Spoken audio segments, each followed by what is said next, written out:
చాలా బాగుంది. ఏం నచ్చింది? ఇది ఫ్యామిలీ నచ్చింది, ఎలివేషన్స్ నచ్చాయి, నెక్స్ట్ కంటెంట్ నచ్చింది, సాంగ్స్ అంటే ఒకటి నచ్చలేదని చెప్పడం కొంటూ లేకుండా point to point A point కా పాయింట్ నచ్చినట్టు చాలా బాగుందండి సినిమా. సాంగ్స్ ఎలా ఉన్నాయి? సాంగ్స్ గురించి ప్రత్యేకించి మీరు అడగకూడదు, మీరు చెప్పకూడదండి. ఎందుకంటే సినిమా రిలీజ్ ముందు సినిమా హైప్ క్రియేట్ అయింది, ఇది హైలైట్ అయింది సాంగ్స్. సినిమా ముందు అసలు సంక్రాంతికి వస్తున్నాం అని టైటిల్ ప్రకటించిన తర్వాత కూడా సినిమా అర్థం కాలేదు. సంక్రాంతికి వస్తున్నా సంక్రాంతికి వస్తున్నామా అన్న థాట్లో పోయారు, కానీ అదొక సినిమా అనే థాట్ లేదు. సినిమా రిలీజ్ ముందు రియల్స్ నెక్స్ట్ ప్రమోషన్స్ ఇవన్నీ చేయడం వల్ల సినిమాకి హైప్ క్రియేట్ అయింది. జనాలకు కూడా తెలిసింది వెంకటేష్ సినిమా సంక్రాంతికి వస్తున్నాం అనేది. తెలిసినందుకు దానికి తగ్గట్టు సినిమా చాలా తమిళ సినిమాలో ఫ్యామిలీ ఎంటర్టైన్మెంట్ చాలా బాగుంది. వెంకటేష్ గారి యాక్టింగ్ ఎలా ఉంది? అది వెంకటేష్ గారి యాక్టింగ్ గురించి చెప్పుకోవాల్సిన అవసరం లేదు భయ్. ఎందుకంటే ఆయన ఇప్పుడు 1987 కలిగి పోవడం నుండి 2025 సంక్రాంతికి వస్తున్న వరకు ప్రతి సినిమాలో ఆయన యాక్టింగ్ చూస్తున్నాము. సెంటిమెంట్ చేయాలనే, కామెడీ చేయాలనే, ఎమోషన్ చేయాలనే ఆయన తర్వాతే ఆయనకి సంక్రాంతికి విన్నర్ ఎవరు అంటారు? బాలకృష్ణ, వెంకటేష్? సంక్రాంతికి విన్నర్ అంటే ఆబ్వియస్లీ సింగర్ వెంకటేష్ గారు. బాలకృష్ణ గారు ఈ తర్వాత ఆయన వెంకటేష్ తర్వాత బాలకృష్ణ అంటారు మీరు? ఫస్ట్ వెంకటేష్, తర్వాత బాలకృష్ణ.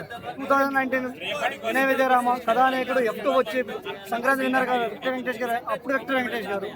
ఈరోజు గేమ్ చేంజర్ డాకు మహారాజు సంక్రాంతికి వస్తున్నాం వచ్చి సింగర్ వెంకటేష్ గారు సంక్రాంతి విన్నర్. చాలా బాగుంది. ఏం నచ్చింది? ఇది ఫ్యామిలీ నచ్చింది, ఎలివేషన్స్ నచ్చాయి, నెక్స్ట్ కంటెంట్ నచ్చింది, సాంగ్స్ అంటే ఒకటి నచ్చలేదని చెప్పడం కొంటూ లేకుండా point to point A point కా పాయింట్ నచ్చినట్టు చాలా బాగుందండి సినిమా.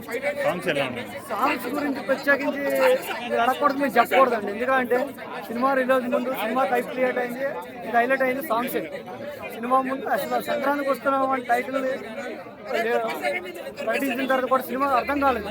సంక్రాంతికి సంక్రాంతికి వస్తున్నామా అన్న థాట్లో పోయారు, కానీ అదొక సినిమా అనే థాట్ లేదు. సినిమా రిలీజ్ ముందు రియల్స్ నెక్స్ట్ ప్రమోషన్స్ ఇవన్నీ చేయడం వల్ల సినిమాకి హైప్ క్రియేట్ అయింది. జనాలకు కూడా తెలిసింది వెంకటేష్ సినిమా సంక్రాంతికి వస్తున్నాం అనేది. తెలిసినందుకు దానికి తగ్గట్టు సినిమా చాలా తమిళ సినిమాలో ఫ్యామిలీ ఎంటర్టైన్మెంట్ చాలా బాగుంది. వెంకటేష్ గారి యాక్టింగ్ ఎలా ఉంది? అది వెంకటేష్ గారి యాక్టింగ్ గురించి చెప్పుకోవాల్సిన అవసరం లేదు భయ్. ఎందుకంటే ఆయన ఇప్పుడు 1987 కలిగి పోవడం నుండి 2025 సంక్రాంతికి వస్తున్న వరకు ప్రతి సినిమాలో ఆయన యాక్టింగ్ చూస్తున్నాము. సెంటిమెంట్ చేయాలనే, కామెడీ చేయాలనే, ఎమోషన్ చేయాలనే ఆయన తర్వాతే ఆయనకి సంక్రాంతికి విన్నర్ ఎవరు అంటారు? బాలకృష్ణ, వెంకటేష్? సంక్రాంతికి విన్నర్ అంటే ఆబ్వియస్లీ సింగర్ వెంకటేష్ గారు. బాలకృష్ణ గారు ఈ తర్వాత ఆయన వెంకటేష్ తర్వాత బాలకృష్ణ అంటారు మీరు? ఫస్ట్ వెంకటేష్, తర్వాత బాలకృష్ణ.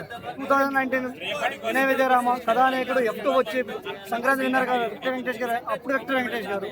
ఈరోజు గేమ్ చేంజర్ డాకు మహారాజు సంక్రాంతికి వస్తున్నాం వచ్చి సింగర్ వెంకటేష్ గారు సంక్రాంతి విన్నర్.